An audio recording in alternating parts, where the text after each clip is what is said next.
Personally, I had so many plans that have now had to be chucked out of the window that I am determined to make something better out of this time. These teenage years are meant to be amazing. I'm 16, and the highlight of my last 3 months has been watching crap movies on Netflix party with my friends. But I believe one good thing that will come out of this is that my already trampled on generation will be ever more resilient. We will be aware of how lucky we are to spend time with our friends, because we will know what it's like to live without them. And by God, we will treasure our freedoms and we will fight for them in the name of all that is good. My brother Robert is holding out for medical geniuses to invent a vaccine. I am holding out for the geniuses who invent the vaccine to also be climate change geniuses. Then we might have a future. Now maybe we will realize that we have to stop being poisonous to each other and the world. This is an extract from Ali Smith's novel Summer, published last year as the final one in a seasonal quartet. The book has been widely praised as one of the first novels to address the COVID crisis. The character speaking is 16-year-old Sasha Greenlaw, a rather serious and high-minded, idealistic teenager who is writing in the first months of lockdown to an immigrant she's heard of called Hero, who is in a detention centre. Sasha's words reminded me of how I and many of us felt, especially in those first months of lockdown, when many of our plans, as she says, simply fell by the wayside. But her words also speak of the power of hope, hope for the future. They hint at a bigger truth that COVID-19 has taught us, and one that's often noted, especially by younger people, that rather than just a very large collection of individuals, each going all out for ourselves, or nations with our own interests, we are one humanity facing common existential challenges. None of us can run away from the responsibility for the one planet we occupy. We must build a better future and a better world together. In August, we've been preaching on the 5 marks of mission of the Anglican Church. So far, we've considered the gospel imperative to tell others about our faith, to proclaim the good news of the kingdom. And last week, Canon Ed spoke about the second one, to teach, baptize, and nurture new believers. This week's, the third, is to respond to human need by loving service. Serving others is not some optional extra for Christians. Showing compassion, loving our neighbour, whether near or far, working together for the good of others, these things are intrinsic to our faith. And if loving service isn't optional, neither is it somehow second best as an idea compared to telling others about our faith. Proclaiming and serving are two sides of the same coin. Always be ready to make your defense to anyone who demands from you an account of the hope that is in you, the first letter of Peter tells us. Yet do it with gentleness and reverence. Be ready to explain why you're a Christian, what it is about faith that compels you, and why you believe what you believe is true. But combine it with empathy for the other person and with trying to do them good. Living out our faith, responding to God and to human need in loving service is the vocation of every Christian. Yet the reality for all of us, and perhaps especially for the clergy, is that we often fail to practice the faith that we preach. The history of English literature is full of examples of such clerical hypocrites. Mr. Elton, the seemingly well-mannered but self-serving young vicar in Jane Austen's Emma, or Mr. Brocklehurst, the pious yet mean and self-righteous supervisor of a boarding school for orphaned girls in Charlotte Bronte's Jane Eyre.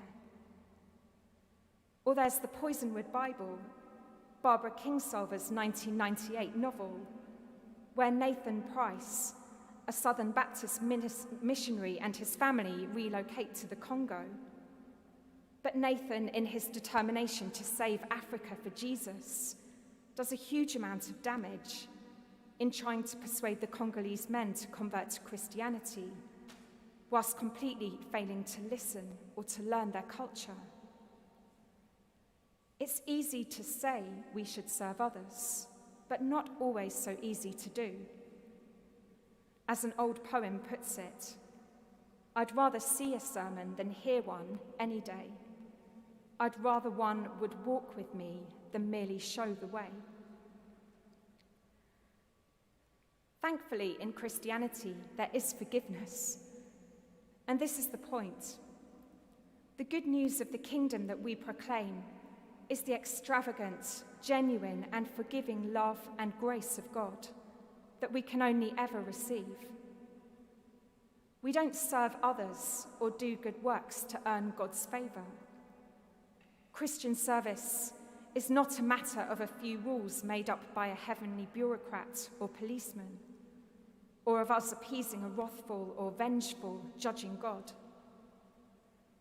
The labour and toil in which the Thessalonians are engaged in our first reading, their work of faith and labour of love, comes not as a desperate attempt to be accepted, but as their warm response to the new acceptance they themselves have found of the love and steadfastness of the hope of the Lord Jesus Christ.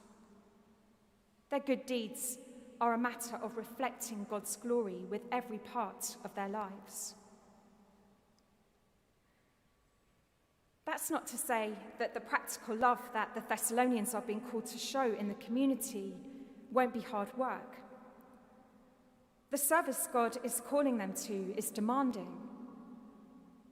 But Paul encourages them like a good friend, strengthening someone facing a daunting task, urging them to lead a life worthy of God, who calls you into his own kingdom and glory.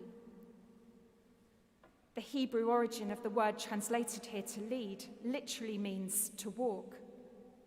In other words, each of us having integrity and authenticity in our behavior, walking the Christian message that we talk. We can't deny that each of us is capable of being selfish, aggressive, and competitive, rather than altruistic, empathetic, and cooperative. This isn't helped by the highly individualistic view of the world that is pumped to us through social media advertising. Historically, the advertising and marketing industry, a profession whose success depends on an in-depth understanding of those it seeks to influence, has been founded on an overly pessimistic view of human nature, of individuals obsessed by the money and possessions, the lure of fame and status. Yet there are starting to be some signs of a shift in emphasis from I to the collective power of we or us. COVID has shown us the compassion we are capable of, that so many people have wanted to look after and befriend others. We can all identify millions of acts of kindness to neighbours that have marked out every community's response to the crisis. A time of crisis causes us to think about how we can act differently in the future. It was fantastic here to host the vaccination centre, with all the many good things that have come out of that. We also learned during that time that for many of the local people who came, it was the first time they'd been inside the cathedral. This poses a challenge and an opportunity for us to build on the new relationships that we have made in the wider community, and to join in with others who share a common aim of reaching out to and serving others. In the same letter from Ali Smith's book, Summer, that I quoted at the start, the 16-year-old Sasha goes on to say, "I have a vision that the modern sense of being a hero is like shining a bright light on things that need to be seen. In the Church of England, we face many of the same challenges that many young people like Sasha are most concerned about. How we can rebuild after COVID, how we can save the planet and protect everyone against disease, how we in our societies and institutions can create a world that is fairer and less racist and homophobic. There are practical things that we can all individually do to play our part in helping bring about change, rather than waiting for it to happen or for others to make it that way. Creating a culture in the church that is healthy and welcoming of all, more inclusive and diverse, as well as eco-aware. Every time we pay attention to the needs of others or act with compassion, suffering with another person in pain and taking action to help them, we are shining a light in the world's darkness. We have the choice either to be rigid and intolerant, lacking in compassion, or to have compassion and live out the faith we proclaim by showing the radical love of Jesus in acts of loving service. COVID has made us begin to realize how deeply dependent we are on each other. Now is the time to come together with our eyes fixed on a common goal, to show the radical love that lays down its life for others.